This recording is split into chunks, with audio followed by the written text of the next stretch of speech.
नमस्कार, खास बुलेटिन में आपका स्वागत है और मैं हूं आपके साथ सुमन पाल। मुख्यमंत्री योगी आदित्यनाथ हरियाणा के दौरे पर पहुंचे, जहां उन्होंने नाथ संप्रदाय के एक प्रमुख धार्मिक कार्यक्रम में हिस्सा लिया।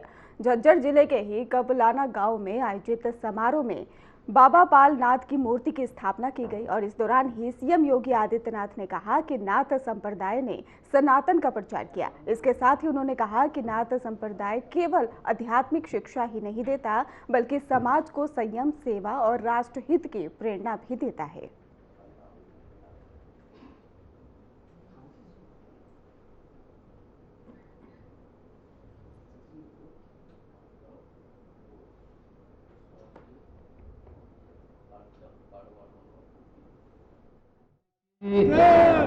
महायोगी गुरु गोरक्षनाथ जी महाराज की, सिद्ध शिरोमणि बाबा मत्स्यनाथ जी महाराज की, सिद्ध शिरोमणि बाबा मत्स्यनाथ जी महाराज की, सिद्ध शिरोमणि बाबा अमृतनाथ जी महाराज की, सिद्ध शिरोमणि बाबा अमृतनाथ जी महाराज की, सिद्ध योगी बाबा पालनाथ जी महाराज की, सिद्ध योगी बाबा पालनाथ जी महाराज की, सिद्ध योगी बाबा चांदनाथ जी महाराज की, सिद्ध योगी बाबा चांदनाथ जी महाराज की।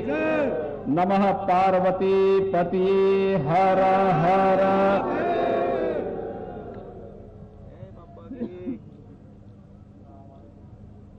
आज के इस मूर्ति प्राण प्रतिष्ठा 8 मान भंडारा कार्यक्रम में इस पूरे कार्यक्रम के योजनाकार और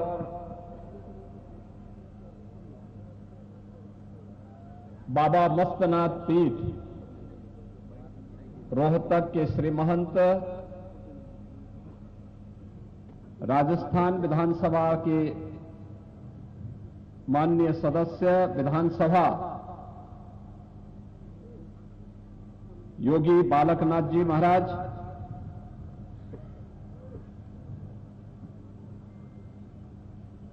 शेखावटी राजस्थान से सिद्ध योगी बाबा अमृतनाथ जी महाराज के आश्रम से यहां पर पधारे योगी महासभा के हमारे उपाध्यक्ष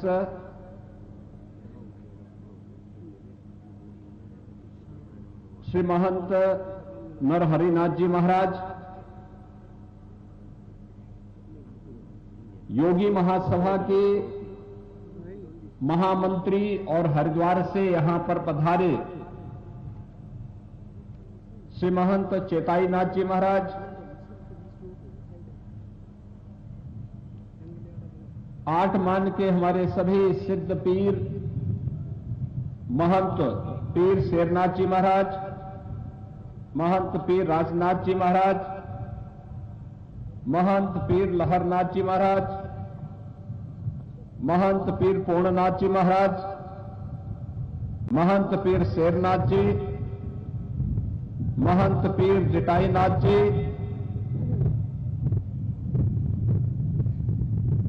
नाथ पंथ की जुड़ी हुई प्रतिष्ठित 12 के श्री महंत कृष्णनाथ जी महाराज, श्री महंत 18 के समुद्रनाथ जी महाराज,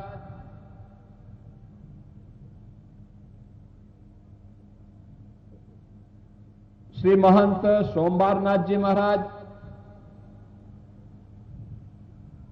इस भंडारा कार्यक्रम में और मूर्ति प्राण प्रतिष्ठा कार्यक्रम में उपस्थित नाथ पंथ और खड़ दर्शन संप्रदाय से जुड़े हुए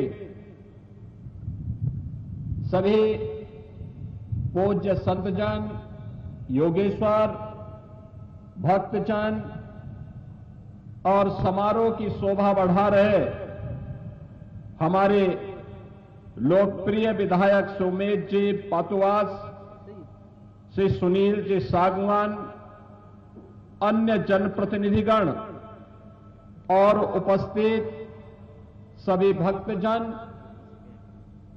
आज ये मेरा सौभाग्य है कि मुझे हरिभूमि की इस पावन धरा पर नाथ पंथ से जुड़े हुए पूज्य योगेश्वरों, संतों और शिव परिवार के इस मूर्ति प्राण प्रतिष्ठा कार्यक्रम और 8 मान भंडारा के इस भव्य समारोह में आप सभी के दर्शन और आपसे संवाद करने का सौभाग्य प्राप्त हो रहा है। मैं इस अवसर पर इन सभी पूज्य योगेश्वरों को नमन करते हुए आप सभी का हृदय से मैं अभिनंदन करता हूं, स्वागत करता हूं। बहनों और भाइयों, भारत के सनातन धर्म की परंपरा दुनिया की सबसे प्राचीन परंपरा है। एक ऐसी परंपरा जिसने मानव को मानव बनाने में और इस चराचर जगत के कल्याण का मार्ग अपनी साधना से, अपनी सिद्धि के माध्यम से प्रशस्त किया था। अलग अलग उपासना विधियां पंथ और संप्रदाय के रूप में सनातन धर्म के अलग अलग दर्शन और उससे उपजी भी ज्ञान की नई पद्धतियों का आधार रहा है। ये उसमें विभाजन के कारक नहीं थे। एक विशिष्ट दर्शन, उसकी ज्ञान की विशिष्ट पद्धति को आगे बढ़ाने वाली, समाज का मार्गदर्शन करने वाली, जिस प्रकृति का व्यक्ति है उसके अनुरूप साधना पद्धतियों का विकास और उसके अनुरूप दर्शन देने की ये पद्धतियां रही हैं। और सनातन धर्म की इसी गौरवशाली परंपरा में नाथ संप्रदाय का अपना योगदान है। इस परंपरा की शुरुआत ही आदिनाथ भगवान शिव से हुई है। और आज आपने इस गांव में भी भगवान शिव के मंदिर और उनकी मूर्ति प्राण प्रतिष्ठा के कार्यक्रम में शिव परिवार की भी प्राण प्रतिष्ठा का कार्यक्रम इन पूज्य संतों और योगेश्वरों, सिद्ध योगेश्वरों की मूर्ति प्राण प्रतिष्ठा के साथ ही शिव परिवार की भी प्राण प्रतिष्ठा का कार्यक्रम यहां पे संपन्न किया है। भारत के अंदर आदिनाथ भगवान शिव की उपासना एक निराकार ब्रह्म के प्रतीक के रूप में पूरे देश ने उत्तर से दक्षिण तक, पूरब से पश्चिम तक, कहीं भी आप जाएंगे भगवान शिव की उपासना इसी रूप में हम सबको देखने को मिलती। उन्नाव से खबर है, जहां डिप्टी सीएम ब्रजेश पाठक का सपा पर हमला और विपक्ष अपनी संभावित हार देख रहा है। पाठक ने ऐसा कहा है। बिहार में विपक्ष के ही जंगलराज को हराया गया है, ऐसा भी कह रहे हैं। और इसके साथ ही सपा का गुंडाराज लोग स्वीकार नहीं करेंगे, ऐसा पाठक कह रहे हैं। हमारी सरकार को लेकर भी उन्होंने कहा कि हमारी सरकार में गुंडे बचेंगे नहीं। ब्रजेश पाठक का बड़ा बयान सामने आया है। उत्तर प्रदेश के डिप्टी सीएम ब्रजेश पाठक ने उन्नाव में विपक्ष और विशेषकर समाजवादी पार्टी पर जमकर हमला बोला है। एक जनसभा को संबोधित करते हुए उन्होंने कहा है कि विपक्ष अपनी संभावित हार पहले ही देख चुका है, इसलिए बौखलाहट में ही अनगढ़ बयानबाजी कर रहा है। पाठक ने यह भी कहा कि बीजेपी सरकार कानून व्यवस्था के मुद्दे पर पूरी तरह से प्रतिबद्ध है और राज्य में गुंडाराज की वापसी जनता नहीं स्वीकार करेगी। उन्होंने सपा पर निशाना साधते हुए कहा है कि जिस तरह से बिहार में विपक्ष के जंगलराज को जनता ने नकार दिया, उसी तरह से यूपी में भी लोग स्थिर और सुरक्षित शासन को प्राथमिकता दे रहे हैं।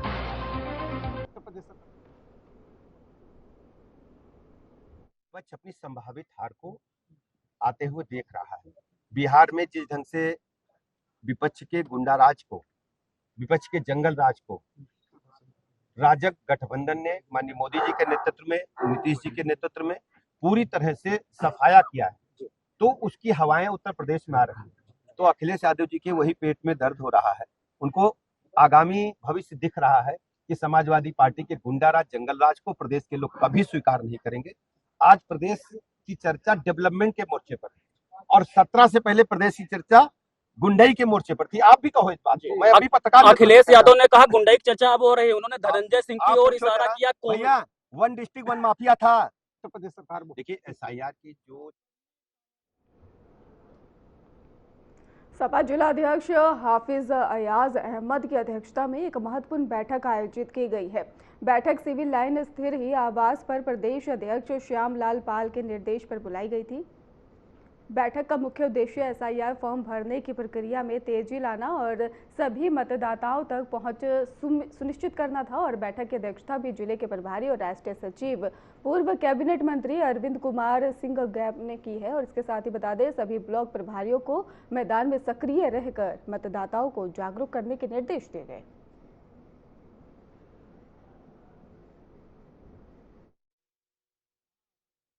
एसआईआर के काम जब से शुरू हुआ है, पार्टी के जितने जिम्मेदार लोग हैं सब उस काम में बड़ी ईमानदारी से लगे हुए हैं।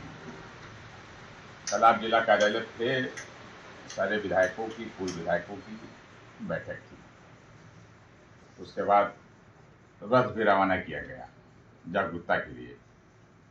आज जो हमारे जितने ब्लॉक के जिम्मेदार लोग जो प्रभारी बनाए गए थे प्रदेश कार्यालय से, आज उनकी बैठक थी। उनकी समीक्षा की गई और बहुत अच्छी रिपोर्ट आई है। लोगों ने जिन गांव गए उसको पूरा का वे डॉक्यूमेंट्स दिखाए हैं, बात किए हैं, क्योंकि समय बहुत कम बचा है। राष्ट्रीय अध्यक्ष जी के स्पष्ट निर्देश हैं, इस पे कोई लापरवाही बर्दाश्त नहीं की जाएगी। वाराणसी जिले में एसआईआर प्रक्रिया ने तेज रफ्तार पकड़ ली है। 4 दिसंबर की अंतिम तिथि जैसे जैसे करीब आ रही है, कई केंद्रों पर मतदाताओं की भारी भीड़ देखी जा रही है। स्थानीय प्रशासन और चुनाव विभाग लगातार प्रक्रिया को तेजी और पारदर्शिता से पूरा करने में जुटा है। शहर के कई क्षेत्रों में ही मतदाता सुबह से ही कतारों में खड़े दिखाई दिए। इनमें युवा, महिलाएं और वरिष्ठ नागरिक सभी शामिल रहे। खासतौर पर उन इलाकों में ही अधिक सक्रियता देखी गई है जहां पहले मतदाता संख्या का सत्यापन अपेक्षाकृत धीमा चल रहा था। की प्रक्रिया पूरे भारत में अलग अलग राज्यों में बहुत तेजी से चल रही है और इस वक्त हमारी मौजूदगी वाराणसी जिले के शिवपुर विधानसभा क्षेत्र में है। ये शिवपुर विधानसभा क्षेत्र का लोहता प्राथमिक विद्यालय है, जहां पर गणना प्रपत्र को काम भरने का जो प्रक्रिया है वो तेजी से चली है। ये तमाम जो बीएलओ हैं, बूथ लेवल ऑफिसर्स हैं और उनके जो सहायक हैं वो लगे हुए हैं और तमाम हर मतदाता अपने मतदाता शुद्धिकरण के लिए वोटर आईडी, आधार कार्ड समेत तमाम कागजात के साथ स्थानीय बीएलओ के पास आ रहे हैं और जो प्रक्रिया है वो भरने का जो काम है वो तेजी से किया जा रहा है। यहाँ पर कुछ स्थानीय मतदाता है, हम उनसे बात करने का भी प्रयास करते हैं। क्या नाम है चाचा? नसीम खान। एसआईआर भरा जा रहा है, एसआईआर गणना प्रपत्र, समझ में कुछ फॉर्म वगैरह आ रहा है या फिर ऐसे हवा हवाई?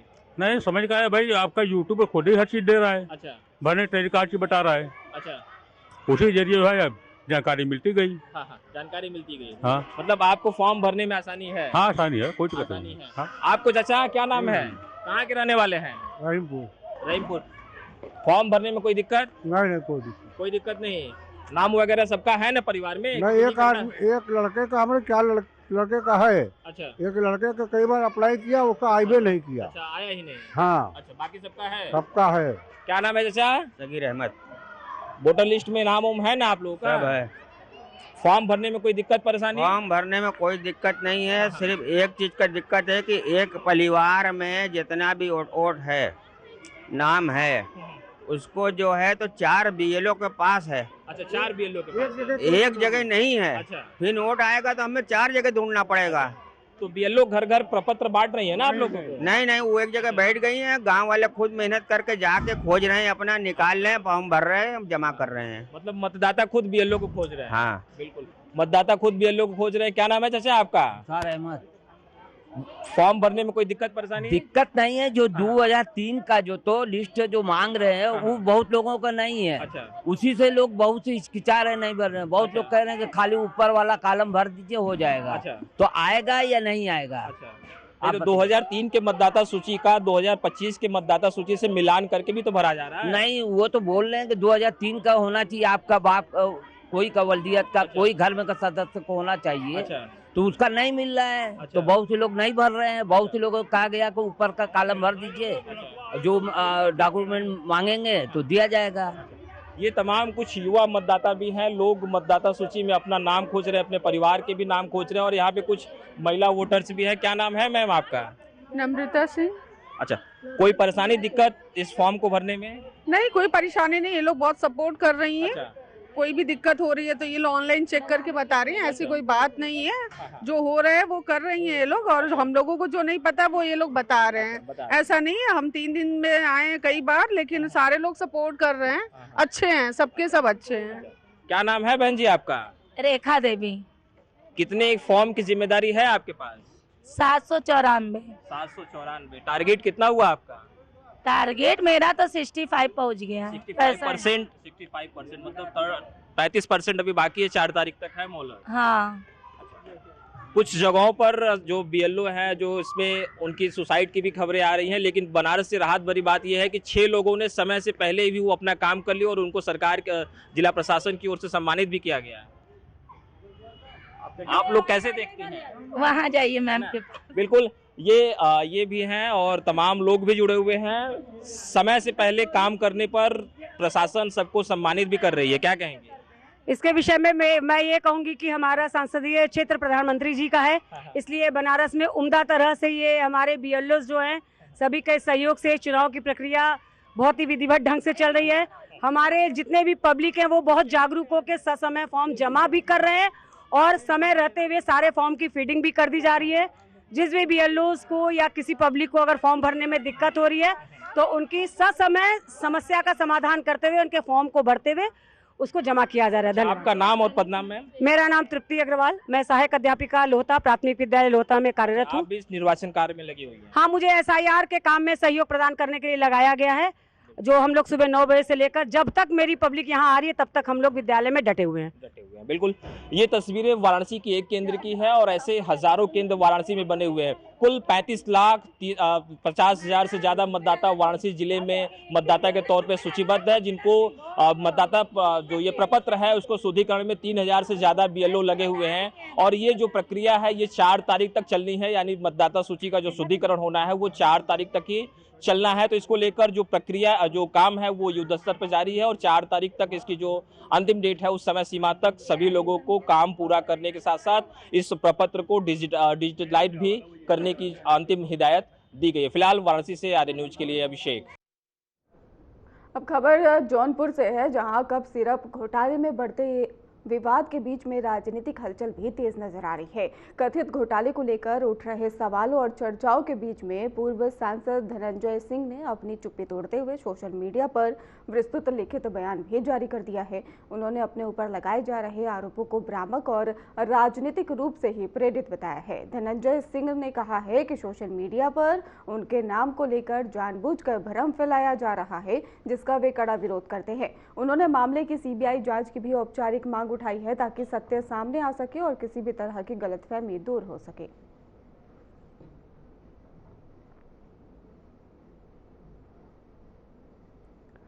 भारतीय किसान यूनियन ने उप जिलाधिकारी कुणाल को 6 सूत्रीय मांगों को लेकर ज्ञापन सौंपा। संगठन की ओर से उप जिला अध्यक्ष मोहम्मद मुनीफ खान ने ही प्रमुख मुद्दों को सामने रखते हुए कहा है कि किसान बढ़ती महंगाई, लागत मूल्य और सरकारी प्रक्रियाओं से परेशान है, जिन्हें तत्काल ही राहत की आवश्यकता है। जिला उपाध्यक्ष ने कहा कि धान की खेती की बड़ी लागत को ही देखते हुए धान का समर्थन मूल्य यानी कि एमएसपी कम से कम 5,000 रुपये प्रति क्विंटल निर्धारित किया जाए ताकि किसानों को आर्थिक राहत मिल सके।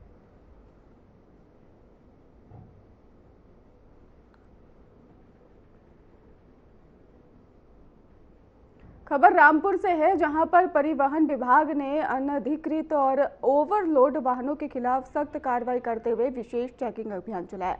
यह अभियान वरिष्ठ सहायक सभाग्य परिवहन अधिकारी राजेश कुमार श्रीवास्तव के नेतृत्व में शुरू हुआ। कार्रवाई के दौरान विभाग की टीम ने ही नवीन मंडी और अजीतपुर चौकी के पास चेकिंग की और जहां पर 3 ओवरलोड डंपर और एक पिकअप वाहन को मौके पर ही सीज कर दिया गया। आपको बताते चले कि इन पर कुल 2 लाख रुपए का जुर्माना लगाया गया है।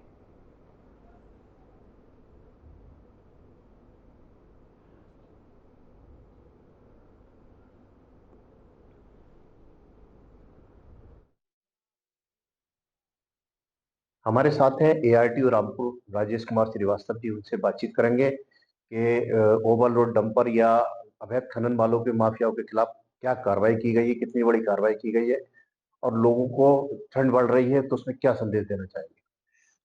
आप लगातार देख रहे हैं कि जो खनन माफिया है उनके हौसले बुलंद है, क्या कहना चाहिए?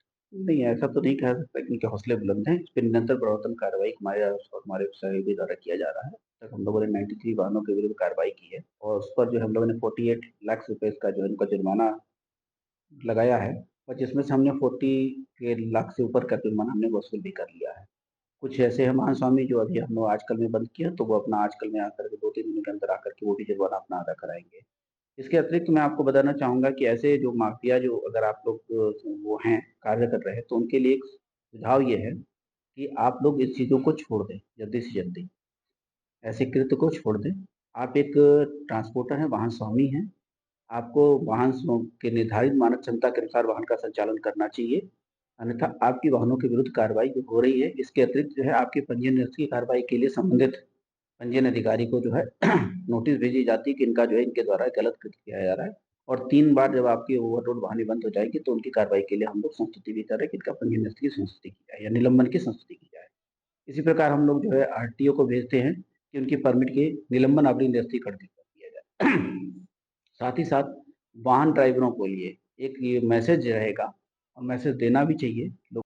ये परिवहन विभाग द्वारा जो निरंतर प्रवर्तन कार्रवाई की जा रही है, जिसके अंतर्गत अब तक जो है टोटल जो है ओवरलोड वाहनें जो थी उसमें हम लोगों ने 93 ओवरलोड वाहनों को बंद किया है, सीज किया है 93, और जिस पर अमाउंट आया है हमारा वो है आपका 40 लाख के रुपए हमने इनसे जो है जुर्माना वसूला है अब तक, केवल ओवरलोड से जो वाहनें जो ओवरलोड में संचालित हो रही थी।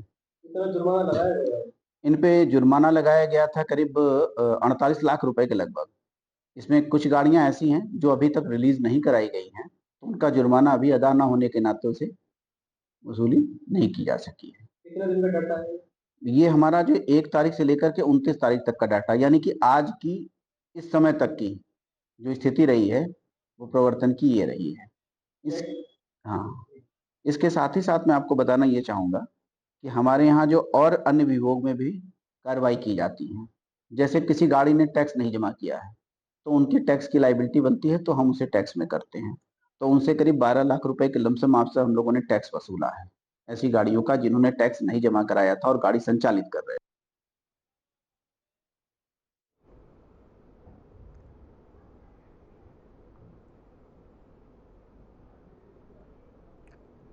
फिलहाल खास बुलेटिन में बस इतना ही। आगे की खबरों के लिए आप देखते रहिए हमारा चैनल। धन्यवाद।